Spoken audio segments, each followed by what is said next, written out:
I hope you're enjoying these tidbits of helpful information that have come in response and in preparation for your group meetings this week. Part of the purpose of these videos is to also respond to some feedback that we're getting from you and to anticipate some of the questions you might have. So this week, for those of you who are doing the Still Small Voice, the session entitled The Still Small Voice, most of you who are doing that have heard Pastor Derek's message the previous Sunday, and you'll recall a significant insight he shared about the story of Elijah meeting God at Mount Horeb, I believe in 1 Kings or 2 Kings. In the Hebrew, the word translated still small voice or still small gentle voice is a homonym to another Hebrew word that means to lament or to crush. So some scholars have taken some liberty in interpreting the phrase in this way. And there's this possibility that then the still small voice of God is actually a lamenting or crushing voice of God. And some would argue that the translation of the word actually makes more sense in this context of the passage. Now, I have to admit it's a very interesting insight, and I want to share with you the profound significance for interpreting the text if you took it this way. The idea, if you interpreted still small voice instead as lamenting, crushing voice, the idea is that God may have come to Elijah in a way that was unmistakably clear, especially at a time when Elijah was feeling discouragement, disillusionment, and was on the tail end of a suicidal depression.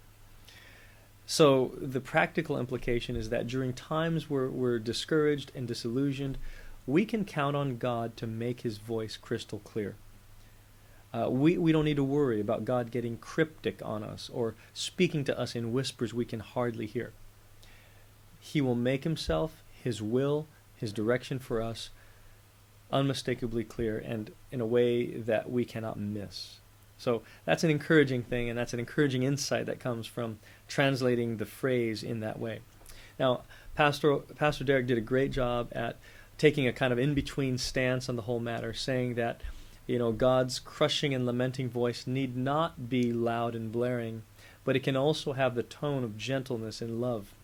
He used an example with his son, and we can, play this out with our own kids when you think back of times when you've been frustrated with your child and you don't end up shouting at them, but you do express your lament in a more calm tone.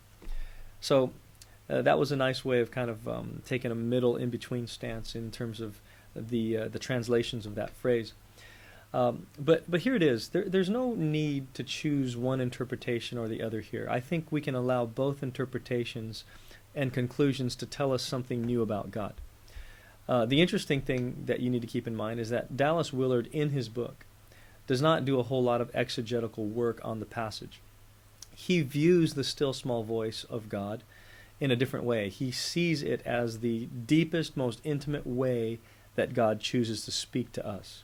So he's not using the passage as a way of defining what still small voice really is. He uses the phrase still small voice as a way to describe how God speaks to us through our thoughts and our innermost thoughts that come from our spirit, our innermost being. So as we grow in friendship with God, we need to learn and discern and distinguish this inner voice of God in our spirit from all the other voices that we hear. And how do you do that? Well, the message touched a little bit on the tone of God's voice, recognizing the tone, recognizing the spirit, recognizing the content of God's voice. And those are some handles and ways that we can determine whether we're hearing the voice of God from deep within our spirit. Okay, so you might want to review the message to catch some of the detail on that.